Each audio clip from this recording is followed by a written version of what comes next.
નમસ્કાર મિત્રો, ગુજરાત અપડેટ અને નડિયાદ નેટવર્કના સોશિયલ મીડિયા પેજ પર તમારું સ્વાગત છે. અમૂલ બચાવો આંદોલન શરૂ થયું છે.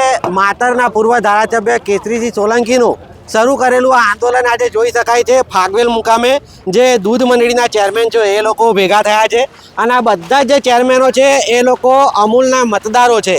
આ લોકો આજે અહીંયા ભાથીજી મહારાજના દર્શન કરશે અને દર્શન કર્યા બાદ આજે તમામ ચેરમેનો છે તે વીરપુર મુકામે જશે, જ્યાં અમૂલ માટે એક જગ્યા ખરીદવામાં આવી છે.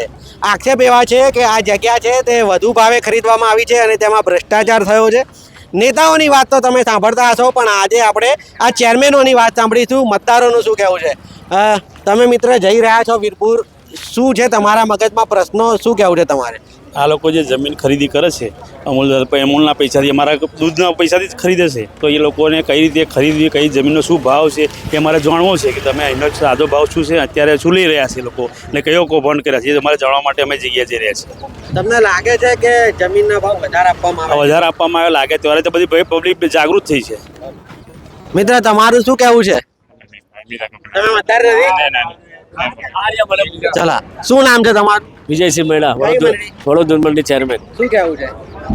શું વિશે વીરપુરની જમીન છે તો બહુ મોટો ભ્રષ્ટાચાર થયેલો છે. કેટલો મોટો? એ મોટો કરોડો રૂપિયામાં થયો છે. કોણે કર્યો છે?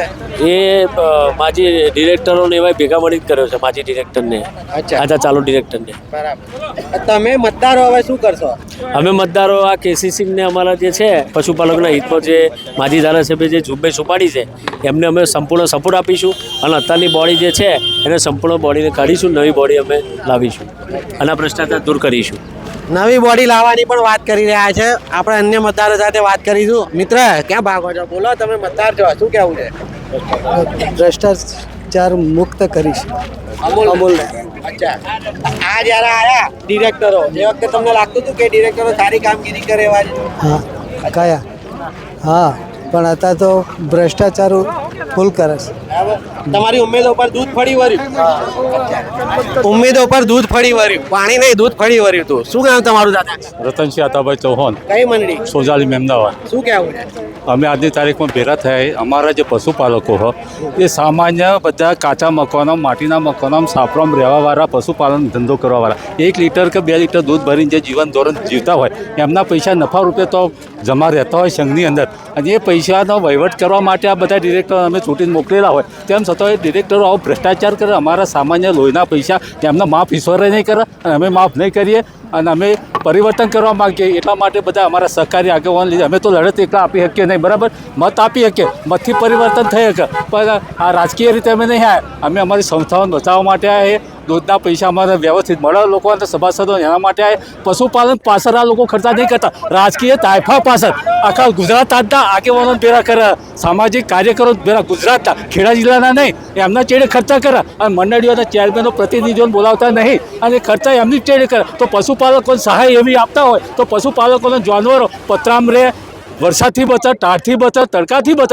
એવું આયોજન નહીં કરતા. આ તો એસીની અંદર ઓફિસોમાં બેસી રહેવાનું અને અમારા પૈસા લીલા લહેર કરવાનું, આ તો મને પોહાય નહીં. એટલા માટે અમે બધા એકજૂથ થયા, સમ થયા અને પરિવર્તન કરવાની આશાએ આવ્યા છીએ. ઈશ્વર કરશે.